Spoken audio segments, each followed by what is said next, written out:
Hello, this is Sage, the Balloon Sage, and today we are going to create this adorable baby lion cub balloon together. Now you might notice right away that the head sculpt looks a bit complicated. Well, that's because it is, but not to worry, because I have constructed several dozen of these cubs during the design process, and I can relay every subtle detail to you. Regardless of skill level, I will be able to teach this to you, but I will be going pretty quickly because this is an advanced design. Oh, make sure to stick around after this lesson for a wonderful preview of my pals Tanya and Ron. Hi, I'm Tanya. And I'm Ron. And we're from Ask Me for a Balloon. You gotta check that out, but for now, let's get twisted. This baby lion cub requires 3 yellow 260s, 3 brown 260s. You can see the muzzle and feet there. This is a different color brown, but it doesn't really matter. You can make any color variation you want. A yellow 160, you can see the size difference there. That's going to be constructing the face. A 5-inch white round for the eyes, of course. And we're going to have 2 little scraps there. That's a pink and a black, and that'll make the tongue as well as the nose. There are many design options for this balloon model aside from the very blatant positioning of the body and color palette swaps. And as they come up in the lesson, I will teach you them one by one. Step 1, we're going to create the basic form of the head. Make the front part nice and malleable. We're going to create an 11-finger sausage twist. So, 4, 8, 11, tie off just like that, and create a small pinch twist right at the base. Pretty much everything having to do with the head is going to be tied right into that pinch twist.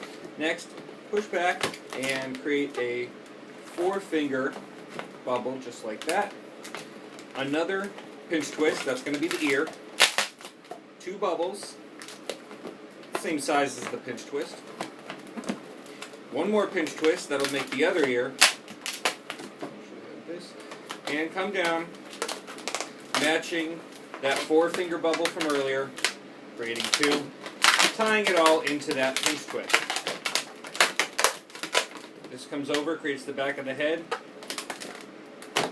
That's step 1. Step 2, grab a brown 260, tie it directly into one of the pinch twists at the top, and we're going to make the first ear. Make a petal twist, about that size, tie it off, and then push the pinch twist right through there, creating the animal's ear. Alright, you're going to come down here. This is a weird technique, but you're going to displace the air in about 2 fingers worth of the balloon, just like that. You're going to hold it, pinch it tight, create another petal twist. This isn't going on the ear, this is actually the muzzle. Make sure it's the perfect size. Now I need you to displace 2 more fingers worth of air. I know this is ridiculously complicated, but you got to hold it all together just like this. At the very end of this air displacement on the other side, that is what you're going to tie into the other pinch twist to create the ear. This is going to make a bungee effect on the muzzle, just like that. Create a situation where the head is much more malleable. Okay? And we finish off with the second ear, which is our 3rd petal twist. Push that pinch twist in just like we did before. Rotate the whole thing maybe twice, securing it. At this point, we're going to pop off this part of the balloon. Okay, but this isn't scrap. This isn't garbage. I mean, it is scrap. It's the perfect scrap to finish off the muzzle, so you don't need much. Tie it off. Put this to the side. Tie off that ear, and you should have this. Step 3.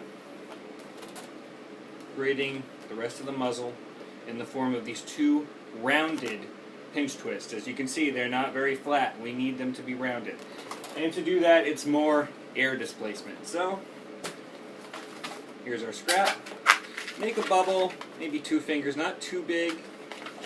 And get a little air displaced there, and then tie it in with plenty of slack. Double knot though. Now, this will ensure that these will be nice and shapeable rather than flat and useless. Again, match it up, mirror it. Oh, that came almost too tight there. I'm going to give it a lot of slack. There we go. Now they're all matched up. pop this off while retaining the uninflated portion. See if we can do that even. There we go. Because this is tied directly into that pinch twist at the base of the neck. Tie it off though, you want to make sure it's really, I guess this is okay. Here's the technique, you put it right through where the jaw is. You want to make sure it's overlapped, but you pull this thing pretty darn tight. Very tight, in fact. And you tie it directly into that neck pinch twist. Real tight there. It's a very sturdy head design. Okay, just like that. Looks a little weird. These are a little too low. Well, watch this. You grab the back. Whoop, tie it directly into that muzzle. Make a couple of figure eights if you got it. And there it is. Just make your jaw. Tuck it behind the ears. That displaced air, the idea is to tuck it back and have the jaw be forward. Like that. The eyes are going to be covering right here. Step 4, the eyes, nose, and tongue. Along with the size of the head, the eyes offer you a chance to tailor the design to your preferred aesthetic. You can make the eyes different sizes and create different art to really bring the eyes to life. Inflate your 5-inch round. Tie it off. Bifurcate it. Make sure those eyes are even. These are going to be big. Okay. And to secure it, make sure you tie it through. Don't pull too hard though, or this will shred and this will come undone and deflate. Okay? So you got this. Head. And we're going to stick this right in here. Now there are two options. You can tie it into the bottom here, which is what I'm going to show you how to do. So you see you've got the nozzle here from the white. Pull down through the mouth, down through the jaw. It will also bring the face forward and stabilize the entire design into that neck pinch twist. Alright, simple as that. Do a little bit of adjusting, but there's still another part to this head, so maybe we should get the nose in, or we become too preoccupied. I know I will at least, so it's very freakish, but for now, grab the nose. As I said before, this is just a scrap of black, pretty tiny for the nose for it to work. Again, it's up to you. And it's also up to you whether you want to really tie it into the skull again, or just kind of into the pinch twist. Let's see what works organically here. Now you press it in real tight. You definitely want it in tight right here on top of these two. After that, pull it through. Yeah, you know what? Let's just tie it in. Why not? Into that neck pinch twist. Once again. Convenient, that. Alright, now it's coming together. You push that nose down, fix these a bit. One more thing, let's at least, now this one, I rarely even tie it in, but I guess for demonstrating I'll do it. This is kind of big, but another piece of scrap, this time pink, and I guess tie it into a pinch twist, as long as it's not unruly. And you can either just stick it in for now. Ooh, have good reflexes. Stick it in for now and tie it in later when we're really working on the face. Yeah, just do that for now. Just stick it in for now. Step number 5 is the most important variation yet, and is the balloon that really brings the whole head sculpt together. Though you can use a very soft 260 for the forehead, I really recommend using a 160 for this instead. The only decision left for you to make is whether you prefer the arch of the head to match the lion cub's body, like this one, or to match the rest of the face, like this one. Now normally I would be doing this with a regular yellow rather than a citrine yellow that you can see through, but you will be able to see exactly how the jaw is forced in there and positioned back behind the eye and the ear, and how the citrine yellow 160 will be going over it and overlapping it. So, tie your 160 into that same pinch twist that we've been dealing with at the base of the neck.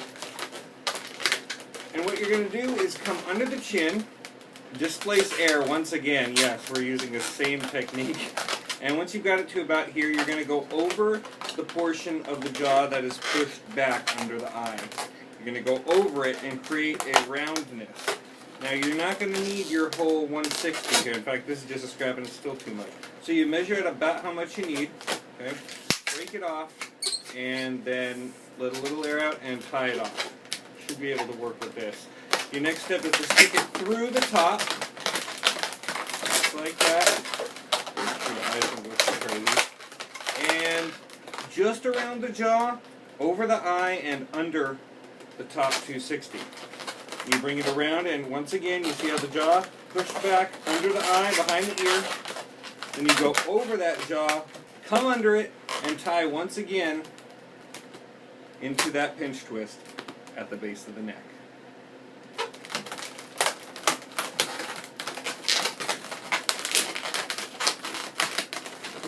Tuck it in, tuck this part in, situate it, and we're done with the head. Thank you so much for joining me on part 1 of this 2-part tutorial. I had to split it in half because I really wanted to get into how to make the lion sit. There's 2 different versions of the body. There's just so much to this design that I'm going to have to break it in half. But please like, please subscribe, and check out part 2, and check this out. Hi, I'm Tanya. And I'm Ron. And we're from Ask Me for a Balloon. We teach you a variety of twisted balloons. And balloon decorations. Watch these upcoming clips. And please subscribe to our channel. With Santa Claus. Fit for any party. Get a Grinch. Snow girl. Twice, because twice is nice. Princess Moon. There we have it. More Ninja Girl. Ready for battle. Right here. I'm going to show you how to make it. Go as good as this. Thanks for watching.